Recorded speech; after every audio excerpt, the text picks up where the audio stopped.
Thank you mga kaibon, maraming salamat po. Welcome back sa YouTube channel natin. Kumusta po kayong lahat mga kaibon? For today's video, sasagot na naman tayo ng katanungan ng mga kaibon natin. Ito po yung unang katanungan sa akin ng kaibon natin. Ang tanong, ano daw ba ang dapat gawin kapag stress ang ibon o ang pares? Mga kaibon, disclaimer lang. Ang isi-share ko dito ay base sa kaalaman ko at karanasan ko sa pag-aalaga ng mga ibon. Sa katanungan, kung ano ba ang dapat nating gawin kapag stress yung ibon natin or yung pares. Mga kaibon, ang mas maganda po kapag stress po yung mga alaga natin, painumin nyo po ng dextrose powder. Yan po kasing dextrose powder, nakakatulong po yan para mahimasmasan po yung pagka-stress ng mga alaga natin. Yung nagtatanong kasi ditong kaibon natin, hindi ko naman malaman kung ano ba ang sanhi ng pagka-stress ng alaga ni Sir. Meron kasing mga dahilan kung bakit nai-stress yung mga alaga natin. Halimbawa po, doon sa mga nagpapares, minsan kapag hindi nagpapares agad, talagang minsan nai-stress yung ibon dyan.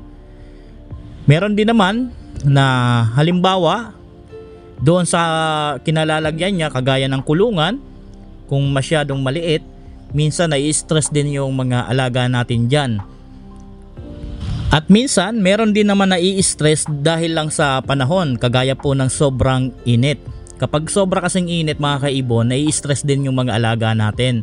Kaya po doon sa kaibon natin, hindi ko man alam kung ano ang pinakang dahilan kung bakit nai-stress yung alaga ni Sir. Mas maganda, painumin nyo po yan ng dextrose powder para po mahimasmasan sa pagkaka-stress yung alaga natin. Kung doon sa pagpapares, halimbawa na-stress sa ganyang paraan, mas maganda ihiwalay mo muna yung dalawa.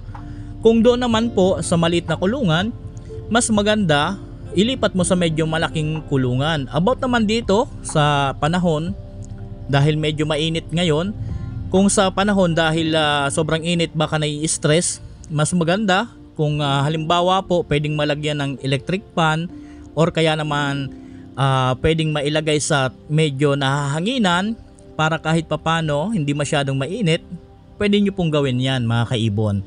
Doon sa kaibon natin, ito lang po ang tanging paraan. Diyan sa mga nabanggit kong yan, kung baka nandyan ang posibleng rason or dahilan kung bakit nai-stress, pwede mo sundin yan. And the best, painumin nyo po ng dextrose powder para po mahimasmasan. So yun po yung unang katanungan sa atin mga kaibon. Pangalawa, Sir, may tanong po ako. Pag inokak matured at opa na hen normal ang pinagpares, ano kaya ang posibleng ID ng mga inakay nila?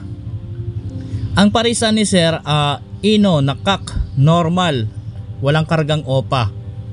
At yung kapares, opaline na hen normal, walang kargang ino. So bali ang parisan ni Sir, inokak na normal fisher at ang kapares opaline na hen normal, walang kargang ino.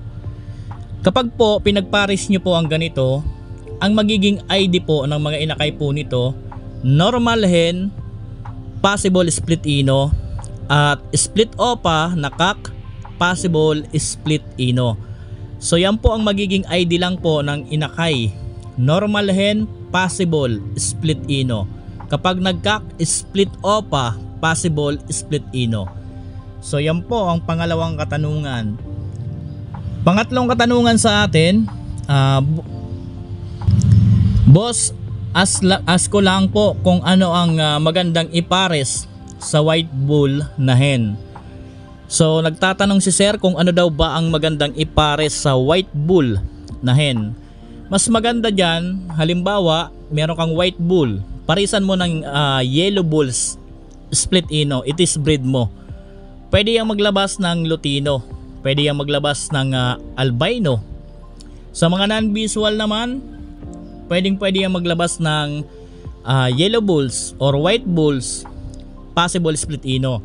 So yan po ang magandang ipares dyan. Kung pagdating naman sa opaline, dahil hen yan, mas maganda subukan mong ipare sa green opaline cock split ino, or kaya naman par blue opaline cock split ino, or kaya naman blue opaline split ino.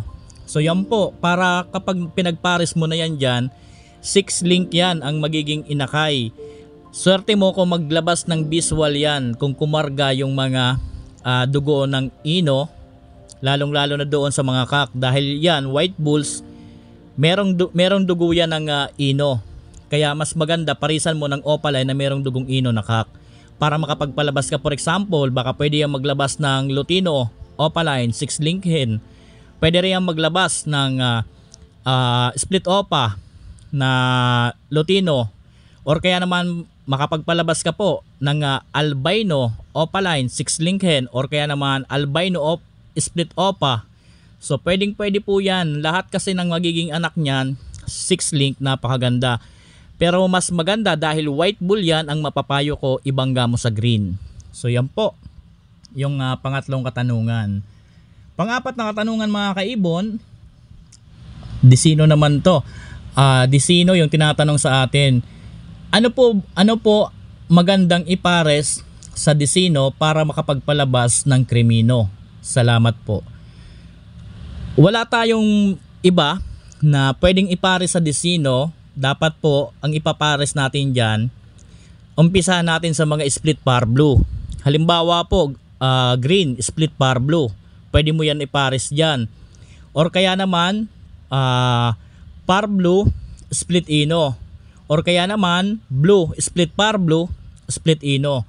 Basta pong i-test breed mo po dyan sa Disino mo, lahat po meron dugong ino at meron din dugong par blue, para po sigurado na makakapagpalabas ng Crimino. Pwede mong parisan niya ng Disino na, for example, kung ang nandyan mo hen, pwede mo yung parisan ng Disino na cock, maglalabas na rin po yan ng Crimino.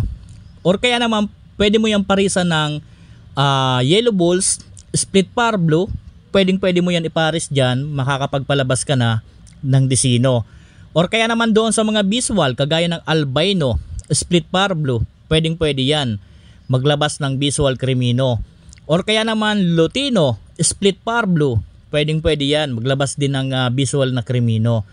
Basta po lagi nating tatandaan, para makapagpalabas tayo ng visual niyan, yung ipapares natin, kung hindi visual par blue, naka-split sa par blue mga kaibon, at lalong lalo na po naka-split dapat sa ino.